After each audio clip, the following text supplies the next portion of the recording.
Seen my lady home last night. Jump back, honey, jump back. Held her hand and squeezed it tight. Jump back, honey, jump back. Heard her sigh that little sigh. Saw that light gleam in her eye. Saw a smile go flitting by. I say, jump back, honey, jump back. Woo! And it goes on. It will just please you no end. We, the teachers, those of us who are the television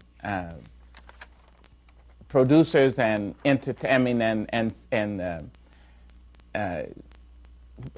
speakers and interviewers, the professors, the parents, we have to broaden our thinking. We must do to include all the children. You see, there are Asian children watching. Those children need to know that they have already been paid for. They need to be reminded that in the 1850s, the Asians came to this country and built the railroads. They need to know that for centuries, for decades, they were unable legally to bring their mates.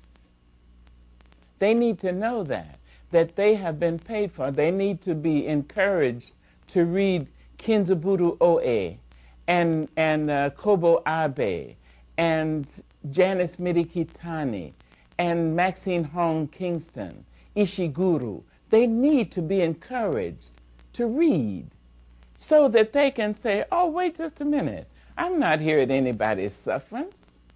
This is my country. You see?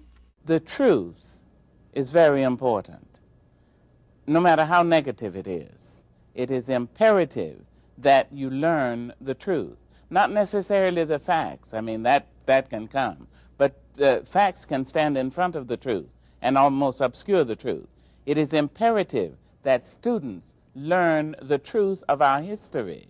However sad, however mordant, however terrible, we must know it. The only way out of something is all the way through it. You must see it, read it, study it, and then you can pass through it.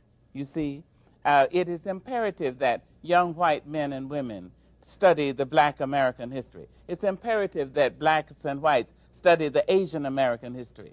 You should know that the Asians built these railroads, that they were brought here, as Maxine Hong Kingston said, to Gold Mountain in the 1850s and 1840s, unable legally to bring their mates for 8 decades.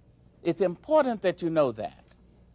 Otherwise, how can you make friends? Only equals make friends. You see? It's called Brave Warriors Don't Cry, or something like that. It's going to be out in a few months. It's an incredible book, and I would encourage it for all young men and women, all, just to read what it's like to be 15 and try to go to a school where people are shouting and screaming at you and throwing things and saying how awful you are and that you stink, and then to persevere, to somehow continue, keep your head up, your chin out, and walk on in. It's a marvelous book. It is not impossible to become Martin Luther King, to become J.F. Kennedy, to become Mahatma Gandhi. It is not impossible to become Barbara Jordan or Eleanor Roosevelt. That is not impossible. It's within your grasp. Absolutely. Those were human beings. And so if you approach that with that idea, if you approach the future with the idea that I am up to it, I am a man or woman of my time, and I am up to it. I will study hard, pray a lot, and all that, but I am up to it. If you do that, then in case the contemporary leaders fall, there will be someone to step in the place. You see? That is what is important. Mm-hmm.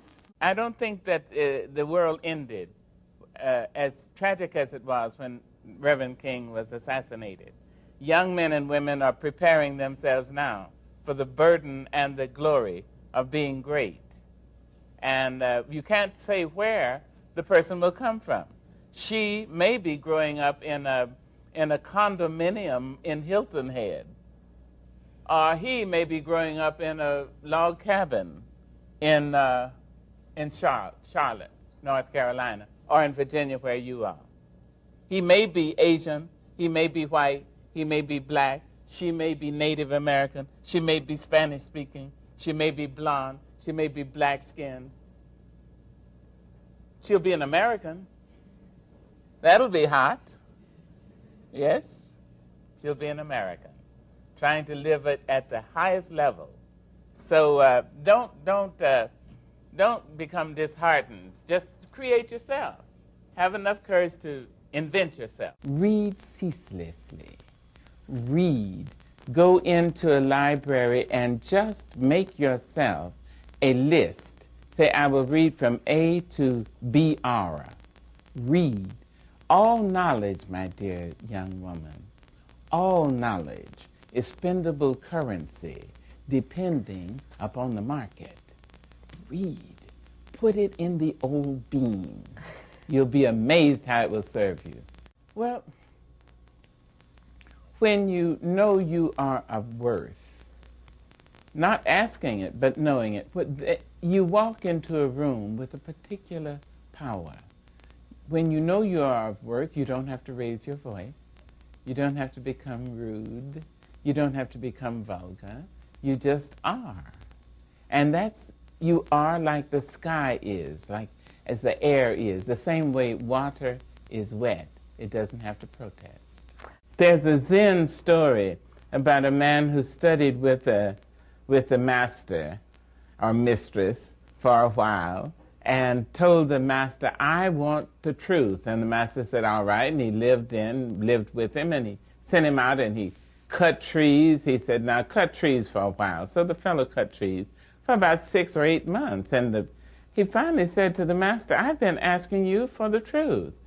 He said, oh, that's right. He said, you haven't told me anything. He said, that's right. So he said, now go out and turn all those trees into charcoal. So he did that for about 6 months. And the man never spoke to him. Finally, at the end, he said, listen, master, I'm leaving you. I told you I wanted the truth. The master said, let me walk with you away. He walked with him till they came over a bridge. Under there was rushing water. The master gave him a shove. He went over. The guy went down once. He said, I can't swim. Down again. I can't swim. The third time, the master pulled him up onto the side and said, now, when you want truth, the same way you wanted that breath of air, you've already got it.